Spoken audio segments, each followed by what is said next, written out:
Allahu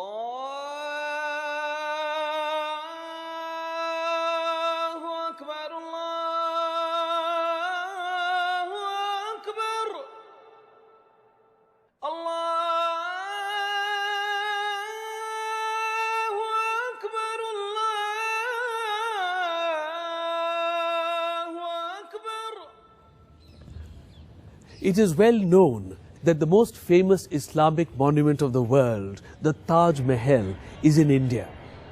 What is not equally well known is that the second oldest mosque in the world is also in India, in Kerala. In fact, India has a vast and rich architectural heritage of Islam, from Kerala in the south till Kashmir in the north, from Tripura in the east till Gujarat in the west. With the advent of Islam, Arab traders became the carriers of the new faith. Behind me here, you see the first mosque which was made in India. It was made in Kodungallur by Raja Cheruman Perumal. It was made in 629 AD, within the lifetime of the Prophet. Kayalpatnam is an ancient town on the mouth of the Tamiraperani River. It is about 1 kilometer from its mouth.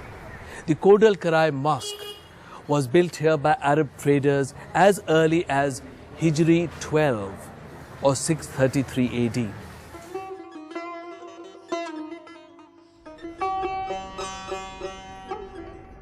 Quwwatul Islam was the first mosque built by Muslims soon after the conquest of Delhi.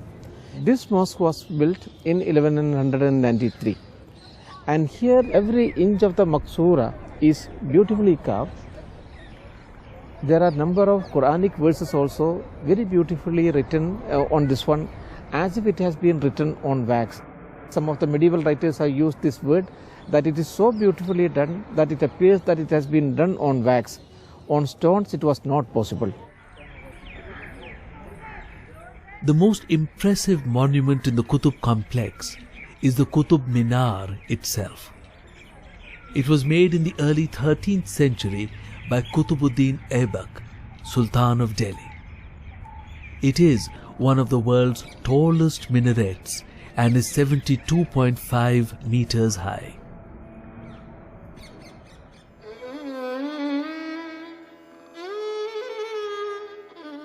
In the meantime, Islamic influences continued to grow further south in the Deccan. The end of the 15th century saw the establishment of 5 sultanates in the Deccan. These were Ahmednagar, Bijapur, Golconda, Bidar and Berar. The Sultan of Bijapur was a descendant of the Ottoman dynasty of Istanbul. The Sultan of Golconda was a Turkman prince who had taken refuge in India.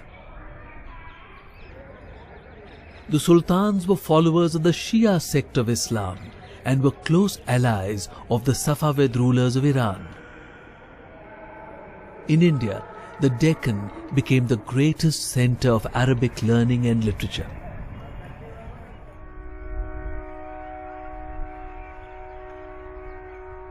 The Gol Gumbaz in Bijapur is the tomb of Sultan Muhammad Adil Shah, the successor of Sultan Ibrahim Adil Shah II. Muhammad ruled in Bijapur from 1627 to 1657 AD. This is the largest dome ever to be built in the Islamic world. It measures 37.92 meters on the inside. We have, in fact, one very remarkable example of an architectural transplant from Central Asia. This is the great madrasa of Mahmud Gawan from the 1480s in Bidar.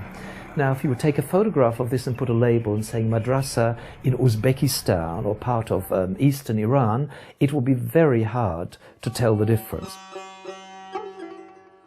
1526 was a year which changed the political map of India. It was the year of the advent of Babur, who founded the great Mughal dynasty. The dynasty founded by Babur became one of the greatest the world had seen. They ruled a vast empire whose fame spread throughout the world.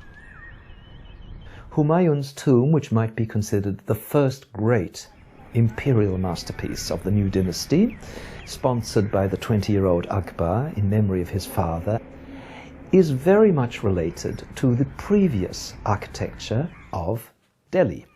Then we look at the design of the tomb itself, with these earlier systems, which were already well entrenched in India, like the little domed chhatris, the different coloured stonework, and we place all of those around a central dome, which is in white marble, an Indian material, not a Middle Eastern material, but the dome is bulbous. It has this sort of shape, and it's a double dome. And it's something which was brought into India from the Timurid tradition of Uzbekistan.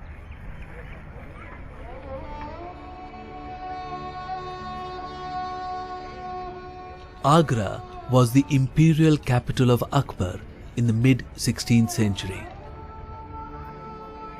The fort here was one of the most powerful of North India since early times. In 1565, Emperor Akbar ordered the reconstruction of this fort.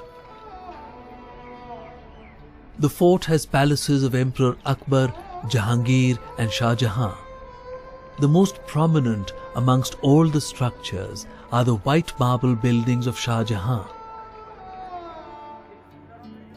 In 1571, Emperor Akbar decided to build a new capital city. A magnificent city was built at a site not very far from the previous capital at Agra. It was called Fatehpur Sikri.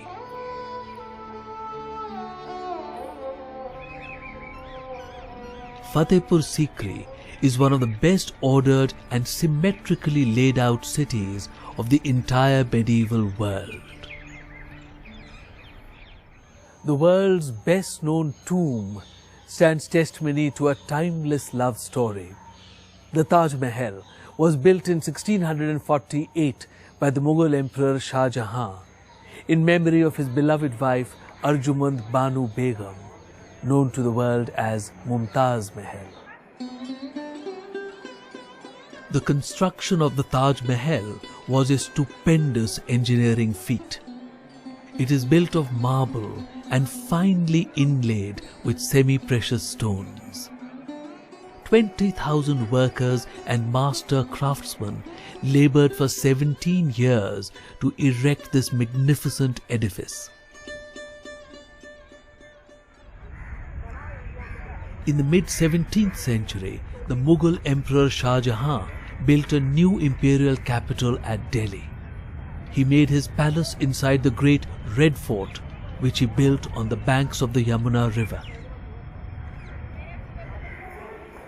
The Diwan-e Aam, or the Hall of Public Audience, is where the emperor would hear petitions of the common people.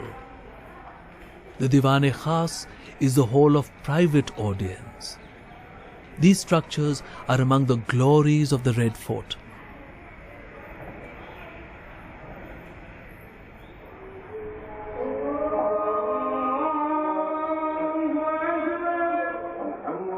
India has a vast living heritage of Islamic architecture.